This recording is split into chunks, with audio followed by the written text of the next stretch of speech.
नमस्कार साथियों, स्वागत है आप सभी का हमारे Khurana study official YouTube channel पर। साथियों, आपकी बाल विकास शिक्षा मनोविज्ञान की क्लास लगातार 1-2 दिन से थोड़ी सी पोस्टपोन्ड है, लेकिन अब फ़िलहाल में लगातार चलेगी। तो आज का हमारा जो मॉक टेस्ट होगा वो होगा नंबर 4 का, ठीक है ना। चौथा मॉक टेस्ट होगा। और आपका जो पिछला सवाल था साथियों, मैंने आपको वीडियो के अंत में एक प्रश्न डाला था, उस प्रश्न का उत्तर आपको बताना है। आपने कमेंट भी किया होगा, लेकिन सुनिएगा, निम्न में से कौन सा पियाजे के अनुसार नैतिक विकास का स्तर नहीं है। तो इसका राइट आंसर था साथियों नैतिक अधिकार, ठीक है। तो ये जो तीन आपके हैं, नैतिक यथार्थवाद, नैतिक समानता और नैतिक सापेक्षता, ये तीनों ही हमारे पियाजे के नैतिक विकास के स्तर हैं। नैतिक विकास के स्तर जीन पियाजे ने साथियों आपको याद रखना है, 3 स्तर बताए थे। ये जो आपका नैतिक अधिकार है, ये जीन पियाजे का नैतिक विकास का स्तर नहीं है, अच्छे से याद रख लेना। अब हम बढ़ते हैं हमारी सीरीज़ के पहले क्वेश्चन पर आते हैं। और प्रश्न है हमारा कि किशोर अवस्था में सामाजिक विकास की विशेषता कौन सी है। आपसे किशोर अवस्था में सामाजिक विकास की विशेषता पूछी है, तो आपको आंसर देना होगा। देखिएगा, समूहों का निर्माण, मैत्री भावना, विद्रोह की भावना और उपरोक्त सभी। तो अच्छे से याद रखेंगे आप लोग कि किशोर अवस्था के अंतर्गत जो सामाजिक विकास की विशेषताएं हैं, ये तीनों ही है। समूहों का निर्माण भी करता है, मैत्रीपूर्ण अपने दोस्तों के साथ भावना भी रखता है, और विद्रोह की भावना भी रखता है, क्योंकि वह बड़ों की बात को आज्ञा पालन नहीं करता और वह एक दूसरे के साथ में विरोध भी करता है। तो ये तीनों ही आपकी अवस्थाएं, बिल्कुल जो विशेषताएं हैं सामाजिक विकास की किशोर अवस्था में होती है। तो आपका डी ऑप्शन राइट लगा लेंगे। क्वेश्चन संख्या 2 पर आते हैं, और अच्छे से आपको जवाब देना है कि मैकडूगल के सिद्धांत के अनुसार निम्न जोड़ा जो आपका मूल प्रवृत्ति और संवेग का है, वो सही कौन सा है। क्या पलायन का संबंध हवस संवेग से होगा? क्या जो जिज्ञासा मूल प्रवृत्ति है उसका संबंध प्रेम से होगा? क्या हास्य जो मूल प्रवृत्ति है उसका संवेग मनोरंजन होता है? क्या निर्माण मूल प्रवृत्ति का संबंध भूख संवेग से होता है? तो राइट आंसर आपको याद रखना है हास्य और मनोरंजन। हास्य जो आपकी मूल प्रवृत्ति है उसका संबंध मनोरंजन संवेग से बिल्कुल सही जोड़ा है। लेकिन और आपको याद रखने हैं, पलायन का जो संवेग होता है यहाँ पर भय होता है, और जिज्ञासा का संबंध होता है साथियों आश्चर्य संवेग के साथ। सबको याद रखना है आपको, 14 मैकडूगल ने मूल प्रवृत्ति और 14 ही संवेगों के बारे में बताया था। और निर्माण जो आपका है, उस निर्माण का संवेग जो होता है वह होता है आपका कृतिभाव। क्या होगा? कृतिभाव। सबको याद रख लेना है, प्रश्न का आंसर क्लियर यही हो जाना चाहिए। अगले क्वेश्चन पर आते हैं, क्वेश्चन संख्या 3। निश्चित व पूर्व कथनीय प्रतिरूप का सिद्धांत किससे संबंधित है। तो दोस्तों आपको ये याद रखना है कि निश्चित और पूर्व कथनीय जो प्रतिरूप सिद्धांत होता है वो वृद्धि और विकास का होता है। वृद्धि और विकास के बारे में कहा जाता है कि जो विकास होता है आपका पूर्व अनुमेय होता है। विकास के बारे में पूर्व कथन पहले से ही निर्धारित किया जा सकता है कि बच्चे का विकास कहाँ तक होना संभव हो सकता है। तो एक चीज़ और याद रखना, इसे हम पूर्व अनुमेय या फिर इसे भविष्यवाणी का सिद्धांत भी कहते हैं। क्या कहते हैं? पूर्व अनुमेय या भविष्यवाणी का सिद्धांत भी कहते हैं। ये भी आपको परिभाषा याद रखनी है। क्लियर? अगला क्वेश्चन आता है नंबर 4। किशोर अवस्था में संवेगात्मक विकास हेतु अध्यापक की भूमिका कैसी होनी चाहिए। राइट आंसर बताएंगे आप लोग, कमेंट में जल्दी से फटाफट कीजिएगा। और रात्रि 9 बजे आप लोग तैयार रहेंगे, और ज़्यादा से ज़्यादा चैनल को सब्सक्राइब कर लें। शिक्षा मनोविज्ञान की टेस्ट सीरीज़ चलाने के साथ साथ मैं आपको मैथमेटिक्स शिक्षण विधियाँ और आपकी हिंदी शिक्षण विधियों की क्लास भी ज़रूर लेकर आऊँगा जल्दी से जल्दी। तो राइट आंसर इसका हो जाएगा साथियों सहयोगात्मक रूप से। कैसी होनी चाहिए शिक्षक की भूमिका? सहयोगात्मक रूप से होनी चाहिए। किसमें? संवेगात्मक विकास के निर्माण में किशोर अवस्था के अंतर्गत शिक्षक की भूमिका सहयोग के रूप में होनी चाहिए। आपका ऑप्शन ए लॉक हो जाएगा। क्वेश्चन संख्या 5, विकास के विभिन्न पक्ष। पक्ष का मतलब होता है साथियों आयाम। बताएंगे आप लोग, राइट आंसर हो जाएगा इसका विकास के विभिन्न आयाम कौन कौन से हैं। तो विकास के आपने 8 आयामों के बारे में पढ़ा होगा, ठीक है। पहला होता है शारीरिक आयाम, दूसरा होता है मानसिक विकास, सामाजिक विकास, संवेगात्मक विकास, नैतिक विकास, मनोगत्यात्मक विकास, सौंदर्यात्मक विकास और भाषात्मक विकास। ये आपके 8 विकास के पक्ष हैं, विकास के आयाम हैं। तो यहाँ पर आपके उपरोक्त सभी जो डी ऑप्शन है वो करेक्ट हो जाएगा। अगला क्वेश्चन आपका नंबर 6, किशोर अवस्था में मार्गदर्शन के लिए शिक्षा में कौन सी व्यवस्था करनी पड़ेगी। यौन शिक्षा, ये भी आपको करना जरूरी है, बच्चे को यौन संबंधी शिक्षा देना जरूरी है। व्यावसायिक शिक्षा, बच्चों को ऐसी शिक्षा प्रदान की जाए ताकि वो अपने आने वाले जीवन में बेसिक शिक्षा को प्राप्त करके कुछ व्यावसायिक शिक्षा भी प्राप्त कर सकें। उनको मानवता और नैतिक मूल्यों की शिक्षा भी देना जरूरी है। इसलिए आपका राइट ऑप्शन आपका डी हो जाएगा, लॉक कर लेंगे साथियों। अगला क्वेश्चन नंबर 7, निम्नलिखित में से किसे संज्ञानात्मक प्रक्रिया में शामिल नहीं किया जा सकता। देखिए यहाँ पर जो संज्ञानात्मक विकास का सिद्धांत है वो जीन पियाजे के द्वारा दिया गया था। और संज्ञानात्मक विकास जब आप लोग थ्योरी के अंदर पढ़ेंगे तो आपको याद रखने हैं, संज्ञानात्मक विकास के अंतर्गत आपको 10 आयामों को पढ़ना होता है। और उनमें से ये 10 आयामों में से 3 आयाम आपको ABC ऑप्शन में दिए गए हैं, चिंतन, प्रत्यक्षण, स्मृति, ठीक है ना। उसके बाद विस्मृति, सहानुभूति और संवेदना। ये सारे के सारे जो आयाम हैं संज्ञानात्मक विकास के अंदर आते हैं। लेकिन साथियों परिपक्वता नहीं है, परिपक्वता आपकी किसकी है, शारीरिक आयाम है। किसका है, शारीरिक पक्षधर है आपका परिपक्वता। क्लियर। अगला क्वेश्चन नंबर 8, कोहल वर्ग के अनुसार व्यक्ति का वह स्तर दूसरों के प्रति मूल्य, विश्वास, देखभाल व वफादार होना उसके नैतिक निर्णयों पर आधारित होते हैं, वह कौन सा स्तर है। गैर परंपरागत स्तर, पूर्व परंपरागत स्तर, परंपरागत स्तर या पश्य परंपरागत स्तर। याद रखेंगे आप, इसका राइट आंसर जो हो जाएगा वह होगा ऑप्शन डी, पश्य परंपरागत स्तर, ठीक है ना। ये हमारा तीसरा स्तर है। कोहल वर्ग ने 3 स्तर बताए थे, उनकी 6 अवस्थाओं के बारे में वर्णन किया था, उल्लेख किया था। तो यहाँ पर ये तीसरी अवस्था है। इसके अनुसार व्यक्ति का जो स्तर होता है दूसरों के प्रति विश्वास, वफादार और देखभाल होने के साथ साथ नैतिक निर्णयों पर भी निर्णय करना सीख जाता है। और ये जो नैतिक तर्कणा की अवस्था होती है साथियों, पश्य परंपरागत स्तर के अंतर्गत आती है। और ये 10 से लेकर के 16 वर्ष तक के बच्चों के अंदर पाई जाती है, इसलिए इसको उत्तर परंपरागत स्तर भी कहा जाता है। तो इसके आपको 2 नाम याद रखने, एक तो पश्य परंपरागत स्तर या फिर इसको उत्तर परंपरागत स्तर भी कहते हैं। अगला क्वेश्चन आपका 9, निम्न में से किशोर अवस्था की विशेषता नहीं है।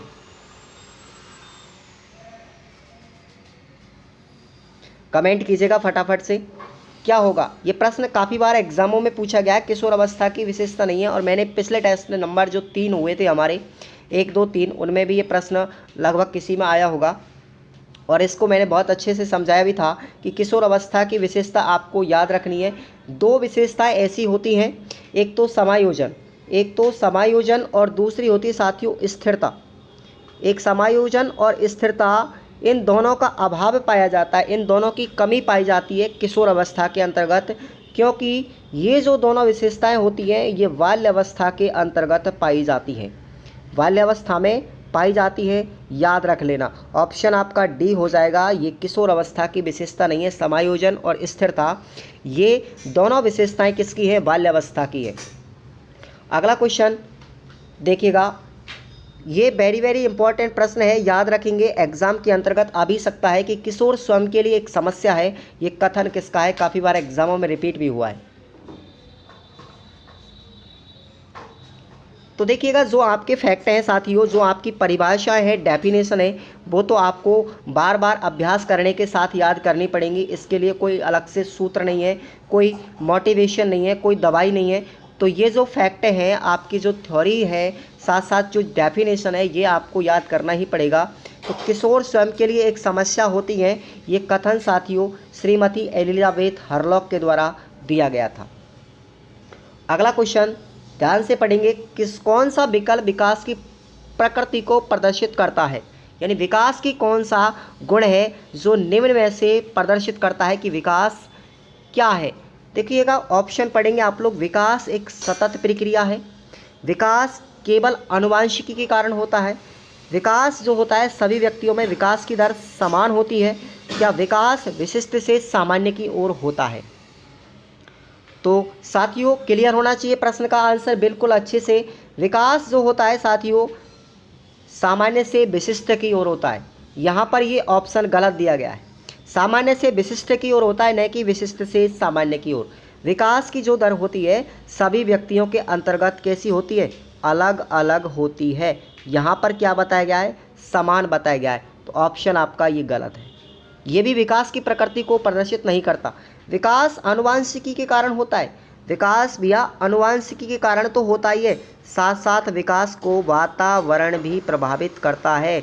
इसलिए तो विकास जो होता है आपका आनुवंशिकता और वातावरण दोनों का क्या होता है, गुणनफल होता है। तो ये दोनों तीनों ही आपके ऑप्शन गलत हैं। सही ऑप्शन हो जाएगा आपका विकास क्या है, एक सतत प्रक्रिया है, विकास निरंतर चलता रहता है, विकास कभी नहीं रुकता। ऑप्शन आपका क्या हो जाएगा, राइट आंसर ए ऑप्शन लगा लेंगे आप लोग। क्वेश्चन संख्या 12 पर आते हैं, निम्न में से किसने नैतिक विकास का सिद्धांत नहीं दिया।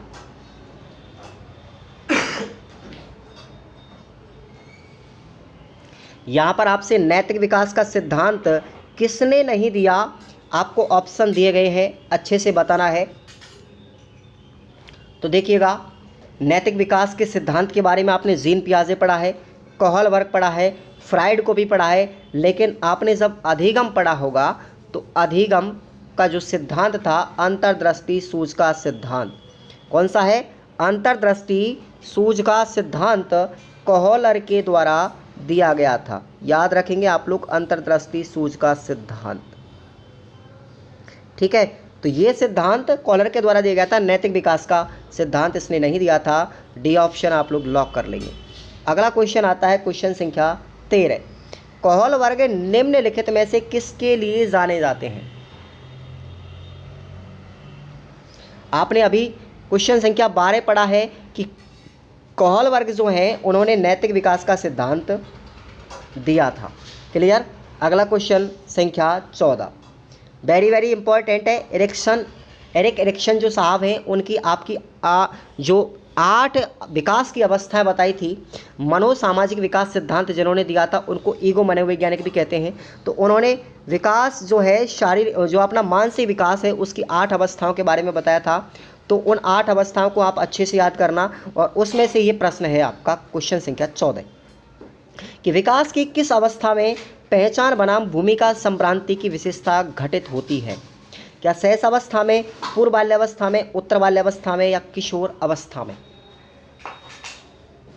जल्दी से फटाफट कमेंट करेंगे। तो देखिएगा, पहचान बनाम भूमिका संभ्रांति ये जो अवस्था है आपकी एरिक एरिक्सन साहब की 5वीं अवस्था है, और ये अवस्था जो होती है साथियों 13 वर्ष से लेकर के 18 वर्ष तक के बच्चों के अंदर पाई जाती है। इसको हम नियामक संकट अवस्था भी कहते हैं, नियामक संकट अवस्था भी कहते हैं। इसलिए कौन सी हो जाएगी आपकी, किशोर अवस्था हो जाएगी। पहचान बनाम भूमिका संभ्रांति की जो विशेषता है वो किशोर अवस्था के अंदर होती है। इसको नियामक संकट अवस्था भी कहते हैं, जो 5वीं अवस्था मानी जाती है। क्वेश्चन संख्या 15, बालक में वृद्धि और विकास का अध्ययन करने के लिए सर्वाधिक उपयुक्त विधि कौन सी है। याद रख लेना, प्रश्न वेरी वेरी इंपॉर्टेंट है। लाइक कर देंगे वीडियो को, शेयर करना भी बिल्कुल मत भूलिएगा। शेयर जरूर कीजिएगा अपने दोस्तों को भी, चैनल को सब्सक्राइब करने के लिए बोलते रहें। देखिए,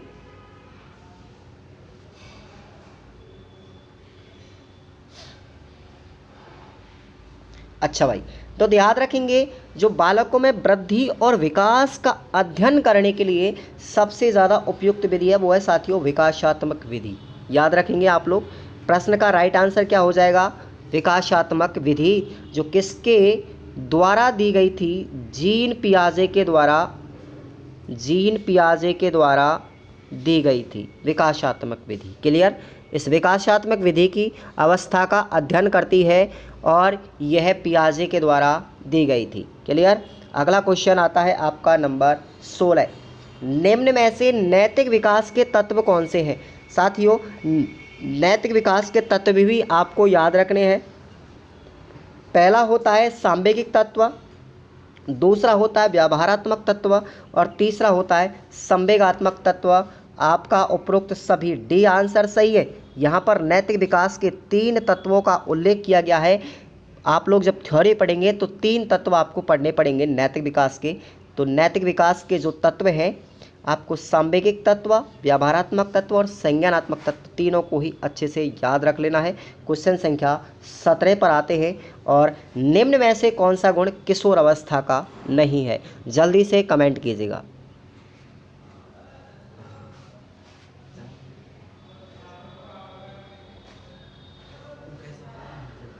अच्छा भाई, तो देखिएगा किशोर अवस्था का जो गुण नहीं है, किशोर अवस्था की विशेषता नहीं है, इसमें से याद रखेंगे आप लोग आत्म केंद्रता। आत्म केंद्रता ये विकास, ये गुण जो है किशोर अवस्था का नहीं है, किसका है? शैशव अवस्था का है। ये भी आपको याद रख लेना। अच्छे से एक एक प्रश्न को क्लियर करते जाएंगे, कोई डाउट नहीं रहना चाहिए। अगला क्वेश्चन नंबर 18। किशोर के द्वारा विद्यालय में अवांछित व्यवहार करने पर शिक्षक की निम्न में से कौन सी प्रतिक्रिया उपयुक्त रहती है? यदि कोई किशोर अवस्था के अंतर्गत बालक यानी कोई भी किशोर या किशोरी विद्यालय में अवांछित व्यवहार करता है तो शिक्षक की कौन सी प्रतिक्रिया उपयुक्त रहेगी? ऑप्शन आपके सामने दिए गए हैं। उसी समय टोका जाना चाहिए, ये भी गलत बात है। उसके साथियों के सामने सज़ा देनी चाहिए, ये भी गलत बात है। उसके अभिभावकों को तुरंत बुलाना चाहिए। देखिएगा तीनों ही ऑप्शन जो मैंने गलत बताए हैं यहाँ पर आपको क्लियर दिख रहे हैं, लेकिन सी ऑप्शन आपका राइट होगा। अवांछित व्यवहार के मूल कारणों को हटा देना चाहिए कि बच्चा जो है विद्यालय के अंतर्गत अवांछित व्यवहार किस कारण से कर रहा है, उस कारणों को पता लगाना चाहिए और उस कारणों का पता लगा करके उसके जीवन से हटा देना चाहिए। इसलिए सी ऑप्शन आपका राइट हो जाएगा। अगला क्वेश्चन है 19। किशोर अवस्था से संबंधित मनोविश्लेषणात्मक सिद्धांत के प्रतिपादक कौन है? बहुत बार एग्जाम में आया है, याद रख लेना। ये जो भी आपके सिद्धांत है, मनोविश्लेषणात्मक सिद्धांत किसने दिया था? सिगमंड फ्राइड ने दिया था साथियों। और एक सिद्धांत और याद रखना, अगर आपसे पूछे मनोसामाजिक विकास का सिद्धांत, मनोसामाजिक विकास का सिद्धांत किसने दिया था? ये दिया था एरिक एरिक्सन साहब ने। तो ये दोनों में कंफ्यूज नहीं करना, कंफ्यूज क्लियर होना चाहिए।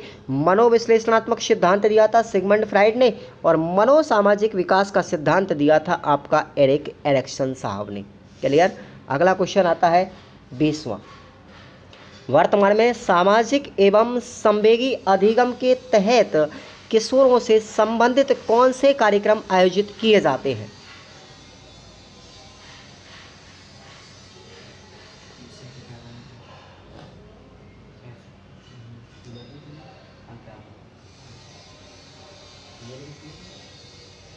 अच्छा साथियों, तो इस क्वेश्चन का राइट आंसर देखिएगा, वर्तमान में अगर सामाजिक और संवेगी अधिगम बच्चों के अंदर करना है, किशोरों के अंतर्गत करना है, तो उनके लिए समय समय पर, चाहे वो विद्यालय हो, चाहे समाज हो, चाहे उसके दोस्त हो, उन सभी के अंतर्गत नैतिक शिक्षा, हिंसा निवारण के लिए कार्यक्रम और विद्यालय अनुशासन के लिए कार्यक्रम, इन सभी को आयोजित किया जाना चाहिए।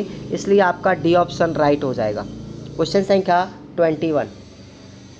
किशोरों द्वारा संवेगों की अभिव्यक्ति सामाजिक परिस्थितियों की उपयुक्तता के अनुकूल करना दर्शाता है।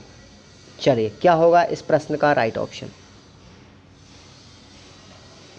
एक एक प्रश्न बहुत बेशकीमती है। प्रश्न एग्जाम में गलत नहीं होना चाहिए किसी भी कंडीशन में। तो राइट आंसर हो जाएगा आपका संवेगी परिपक्वता। ठीक है ना। यहाँ पर संवेगों की अभिव्यक्ति और सामाजिक परिस्थितियों की उपयुक्तता के लिए अनुकूल परिस्थिति कौन सी होती है? संवेगी परिपक्वता। अगर आपको संवेगी शब्द दिया गया है ना, तो साथियों संवेगात्मक विकास से रिलेटेड होगा, इसलिए बच्चे के अंतर्गत संवेगी परिपक्वता आना जरूरी है। बी ऑप्शन लॉक हो जाएगा। अगला क्वेश्चन नंबर 22। 5000 प्रश्न आपको मैं जैसी भी कंडीशन होगी, हर कंडीशन में आपको 24 जुलाई या 23 जुलाई से पहले आपको करवा दूंगा। टेंशन मत लीजिएगा, रीट के एग्ज़ाम से एक दिन पहले। अच्छा, तो देखिएगा क्वेश्चन संख्या 22 है आपके सामने। निम्न में से किशोर अवस्था के सामाजिक विकास को प्रभावित करने वाला जो वातावरणीय कारक आपसे पूछा गया है वो कौन सा है? देखिएगा, संवेगात्मक, ठीक है ना, ये संवेगात्मक कारक है, ये भी आपका मानसिक कारक है, ये आपका शारीरिक कारक है। लेकिन ऑप्शन सी को ध्यान से देखेंगे, ये कौन सा है? सामाजिक कारक है। सामाजिक विकास को प्रभावित करने वाला कौन सा कारक है? ये वातावरणीय कारक है। समाज के अंतर्गत बच्चे का वातावरण कैसा है, वो अपने दोस्तों के साथ में साथियों का जो समूह होता है उस बच्चे को 101% प्रभावित करता है। सी ऑप्शन आप लोग लॉक कर लेंगे। क्वेश्चन संख्या 23। कोहलबर्ग के नैतिक विकास सिद्धांत के अनुसार निम्न में से कौन सी अवस्था पश्चिम पारंपरिक स्तर के अंतर्गत शामिल नहीं की जाती? पश्चिम परंपरागत स्तर या फिर उत्तर परंपरागत स्तर आपको मैंने बता दिया है, यह आपका तीसरा स्तर है। तो इसके अंदर कौन सी जो अवस्था है वो शामिल की जाती है? याद रखेंगे ऑप्शन सी, ठीक है ना। सामाजिक अनुबंधन और व्यक्तिगत अधिकारों पर आधारित ये आपकी 5वीं अवस्था है, और व्यक्तिगत अधिकारों की पर आधारित यह आपकी 6वीं अवस्था है। ये 5 और 6 दोनों अवस्था पश्चिम पारंपरिक स्तर या उत्तर परंपरागत स्तर जो आपका तीसरा स्तर है नैतिक विकास का कोहलबर्ग का, उससे संबंधित है। क्लियर। अगला क्वेश्चन नंबर 24। ज्ञान संवेदना ज्ञान की पहली सीढ़ी, ये कौन सा विकास होता है? तो याद रखेंगे आपको मानसिक विकास से रिलेटेड है। संवेदना जो होती है आपकी ज्ञान की पहली सीढ़ी, ज्ञान का द्वार भी कहलाती है, ठीक है ना। ज्ञान का हमारा प्रथम द्वार कहलाता है, और ये हमारी ज्ञान की पहली सीढ़ी होती है। और इसको हम न तो इसमें पूर्व अनुभव और न ही प्रत्यक्षण दोनों की आवश्यकता नहीं होती साथियों, लेकिन प्रत्यक्षण जो आपका होता है, ये प्रत्यक्षण संबंधित किससे होता है? संवेदना से होता है। और ये प्रत्यक्षण जो होता है आपकी ज्ञान की दूसरी सीढ़ी होती है, लेकिन पहली कौन सी होती है? संवेदना होती है, और ये मानसिक विकास से रिलेटेड होती है। Question number 25। विकास, बालक के विकास की वह कौन सी अवस्था है जिसमें उसके संवेगात्मक व्यवहार में आंधी और तूफान से गति होती है? जहाँ पे भी आपको किशोर अवस्था आ जाए और आंधी और तूफान की बात की जाए, सबसे पहले याद रखना है किशोर अवस्था को आंधी और तूफान, झंझावत, इन तीनों ही अवस्थाओं के नाम से पुकारा था स्टैनले हॉल ने। तो एक किशोर अवस्था की बात की जा रही है। क्लियर। सी ऑप्शन याद रख लें। क्वेश्चन संख्या 26। एरिक्सन के अनुसार किशोर अवस्था के लिए नियामक संकट कौन सा है? आपको मैंने इसी टेस्ट सीरीज के अंतर्गत क्वेश्चन संख्या पहले में बताया था, एक शायद 5वां यानी 6वां क्वेश्चन है। तो आप लोग को मैंने बताया था पहचान बनाम भूमिका संभ्रांति, ये जो आपकी 5वीं अवस्था है ये नियामक संकट अवस्था कहलाती है। ये किशोर अवस्था के लिए नियामक संकट अवस्था होती है, जो 13 से लेकर के 18 वर्ष तक के बच्चों में पाई जाती है। अगला क्वेश्चन, हिंज दुविधा। हिंज दुविधा, चलिए बताएंगे क्या होता है। ये किस सिद्धांत से संबंधित है? हिंज की दुविधा।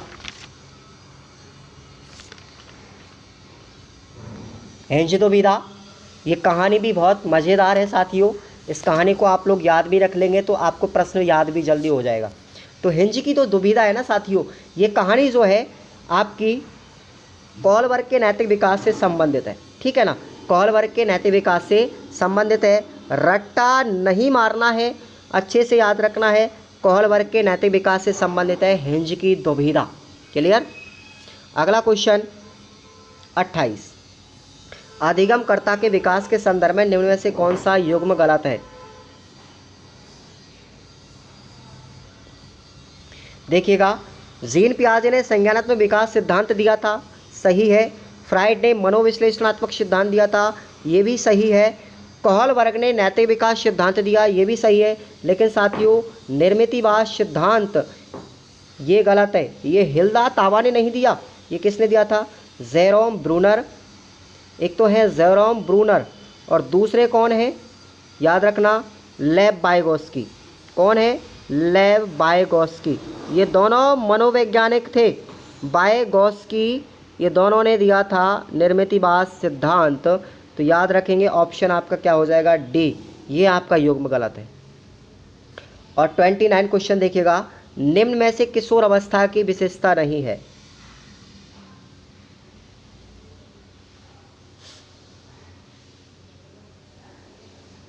जी साथियों, फटाफट से बताएंगे। क्वेश्चन संख्या 29, क्या होगा इस प्रश्न का सही जवाब? ऐसे प्रश्न एग्जाम में अगर आते हैं तो कंफ्यूज नहीं होना है। जो भी आपकी स्टेज है, जो भी आपकी अवस्थाएं हैं, उन अवस्थाओं की विशेषताओं को आप लोग अच्छे से याद रखेंगे और तब सोच समझ के आपको लोग उत्तर देंगे। तो देखिएगा, विचार अमूर्त एवं आदर्शवादी होने लगते हैं, तो एक किशोर अवस्था में होते हैं साथियों। परिवार से स्वायत्तता बनना प्रारंभ करते हैं, तो ये भी किशोर अवस्था की विशेषता है। वयस्क आकार का शरीर व यौन परिपक्वता भी किशोर अवस्था में लगती है। तो ये तीनों ही ऑप्शन आपके सही हैं, लेकिन डी ऑप्शन को ध्यान से पढ़ेंगे साथियों, ये गलत है। ये पूर्व पठन और पूर्व लेखन कौशलों का विकास होने लगता है, नहीं, किशोर अवस्था में नहीं होता। ये कहाँ हो जाता है? ये तो बाल्यावस्था से ही प्रारंभ हो जाता है। समझ में आ गया? पूर्व पठन और पूर्व लेखन, ये जो कौशल होते हैं, इनका विकास तो बाल्यावस्था में ही हो जाता है, किशोर अवस्था में नहीं होता। इसलिए आपका उचित उत्तर यही है। अगला क्वेश्चन, लास्ट क्वेश्चन है आपका इस वीडियो में। वीडियो को लाइक कर देंगे, चैनल को सब्सक्राइब कर लेंगे। अगर आपको वीडियो अच्छी लगी तो अपने दोस्तों के साथ शेयर करना मत भूलिएगा। किसी व्यक्ति के सांवेगिक संप्रेषण, स्वसमझ और अन्य व्यक्तियों के बारे में समझ, पारस्परिक कौशल, मित्रता, अंतरंग संबंध और नैतिक तर्कणा, व्यवहार में होने वाला परिवर्तन निम्न में से किस विकास का सर्वोत्तम उदाहरण है? जी बताइएगा फटाफट से सोच समझ के। तो यहाँ पर जो आपको दिख रहा है प्रश्न में, कीवर्ड को पकड़ेंगे आप लोग।